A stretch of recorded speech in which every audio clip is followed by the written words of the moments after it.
ito ay rated SPG. Striktong patnubay at gabay ng magulang ang kailangan. Maaaring may masiselang tema, lengguwahe, karahasan, sexual, horror o droga na hindi angkop sa mga bata.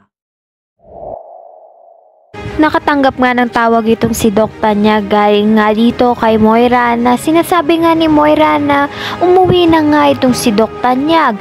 Ngunit ito nga si Doc Tanyag ay ayaw na ngang umuwi dahil na nga alam niya nang masama ang ugali nga nito ni Moira.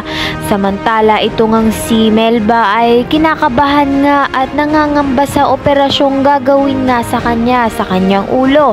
At ito nga si Annalyn ay pinapalakas na nga lang ang loob ni Melba upang ang kayanin niya ang operasyon. Sa kabilang banda naman nga itong si Zoe ay pinuntahan nga itong si Doc Benitez at sinasabi niya nga tigil-tigilan na nga raw ni Lynette ang paglalapit niya nga sa ama nga nitong ni Zoe na si Doc Tanyag dahil na nga rin nasisira na nga raw ang pamilya nilang tatlo na si Moira, Doc Tanyag at ito nga si Zoe.